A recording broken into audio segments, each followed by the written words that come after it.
ding naglalaan ang UAE ng bilyon-bilyong dolyar para sa kanilang pagsisikap na pigilan ang Iran. Isang bagong ulat na hindi pa nakukumpirma ang nagsasabing inilabas na ng Abu Dhabi ang mga asset ng Iran na hawak sa mga bangko ng Emirati, kabilang ang daan-daang milyong dolyar na halaga ng ginto. Simple lang ang layunin upang maiwasan ang karagdagang pag-atake ng Iran. Itinagi ng Emirates ang halos kaparehong ulat noong Hunyo, kaya nananatiling malabo ang mga detalye. Ngunit binibigyang diin ng ulat ang maselang pagbabalanse ng Abu Dhabi sa pagitan ng kanilang pakikipag-ugnayan sa seguridad sa Washington at sa banta na naroroon pa rin sa kabila ng Gulf. Para pag-usapan pa ito, kasama natin ngayon si Giorgio Cafiero, CEO ng Gulf State Analytics. Giorgio, ikinagagalak naming makasama ka dito sa EE24 News. Ulitin ko lang, ito ay isang ulat, pero kung pera at ginto ang inilabas para pigilan ang mga pan-atake ng Iran, ano ang masasabi natin dito? Ito ba ay diplomasya? O ito ba ay paggamit ng kapangyarihang pang-ekonomiya? Sa madaling salita, ito ba ay parang bayad proteksyon sa Iran?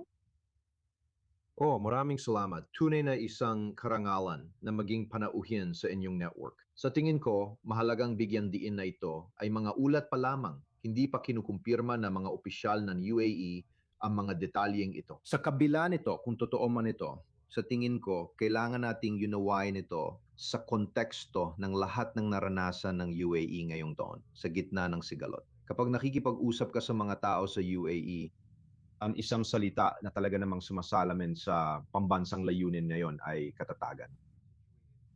Matatagpuan mismo sa tabi ng Iran at pinakamatinding na apektuhang bansa sa rehiyon ng mga pag-atake ng Iran sa simula ng sigalot.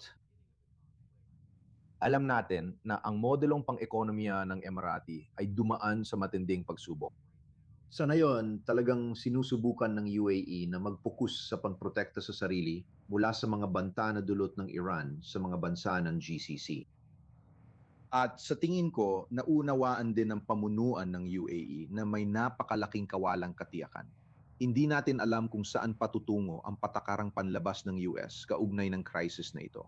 Kaya sa tingin ko, sa madaling salita, ang UAE ay gumagamit ng patakarang panlabas patungkol sa Iran na bukas pa rin sa posibilidad ng kooperasyon sa hinaharap. Sinisikap nilang tiyakin na ang UAE ay patuloy na makakaewas o hindi gaanong tatamaan ng mga pag-atake mula sa Iran sa darating na panahon. Matapos maranasan ang mga pag-atake mula sa Iran, naniniwala pa rin ba ang UAE na kayang protektahan ito ng Estados Unidos?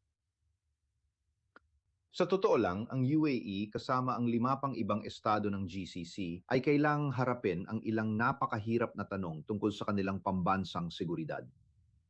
Tulad ng lahat ng iba pang monarkiyang Arabo sa Gulpo, labis na umasa ang UAE sa US bilang tagapaggarantiya ng kanilang seguridad. Malinaw na nakita natin ngayong taon ang mga seryosong kakulangan ng proteksyong pansiguridad ng Amerika. At merong Alam mo, maraming seryosong pag-uusap na yon sa Gulpo kung saan pinag-uusapan ng mga tao ang pagpapalawak ng mga ugnayan, lalo na sa seguridad, palayo sa Washington upang maging mas malaya mula sa Estados Unidos at iba pang mga bansa. Turkiya, Ukraine, Pransya, Sina, Pakistan. Ito ang mga kapangyarihang sinusubukan lapitan ng mga estado ng GCC upang maging mas malaya mula sa US sa loob ng mas malawak na agenda ng pagpapalawak ng mga ugnayan. Pero ang totoo, walang bansa na kayang pumalit sa Estados Unidos bilang tagapaggarantiya ng seguridad at may kagustuhang gawin ito. Kaya sa tingin ko, tiyak na ipagpapatuloy ng UAE ang pagpapatibay ng kanilang malapit na relasyon sa US.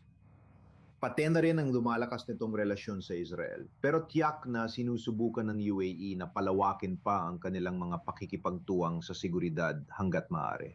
sige Giorgio, subukan nating i-apply ang ulat na ito sa Strait of Hormuz kung maaari. Dahil may pangamba na kung magtatatag na ng kasunduan ng Iran at Oman para sa voluntaryong bayad sa Strait of Hormuz, ibig sabihin nito, kailangan magbayad ng mga bansa sa Iran ng mga bayad na iyon para lang sa ligtas na pagdaan. Maari ba nating i-apply ang isa sa isa pa?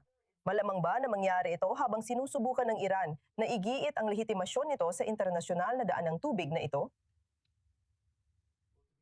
Sa totoo lang, hindi gusto ng mga estado ng GCC ang ideya na magkaroon ng epektibong kontrol ang Iran sa Strait of Hormuz at ang ideya ng paniningil ng mga bayad o toll. Pero kasabay nito, kapag ikaw ang leader ng isang bansa sa Gulpo, Wala kang ibang pagpipilian kundi maging napaka-pragmatiko sa kung paano mo haharapin ang Iran. At sa tingin ko, may pagkakaunawaan sa mga estado ng GCC na magkakaroon talaga ng epektibong kontrol ang Iran sa Strait of Hormuz, anuman ang mangyari. At ito ay nagiging isang realidad na kailangang tanggapin na bunga ng digmaan na pinili ng US at Israel na simulan laban sa Iran noong huling bahagi ng Pebrero. At ang mga bansang ito sa GCC, kabilang ng UAE, ay tiyak na susubukang umangkop sa mga bagong realidad na ito sa abot ng kanilang makakaya. Pero walang duda na kailangan na nilang harapin ngayon ang Iran na mas lumalakas ang loob at mas kumpiyansa sa sarili. Giorgio Cafiero, napakagandang pananaw tungkol sa kung paano natin nakikita ang mga estado sa bulpo nagsasagawa ng ganitong pagbabalanse sa ngayon. Salamat sa pagsama mo sa amin dito sa I-24 News. Masaya kong makasama kayo. Maraming salamat.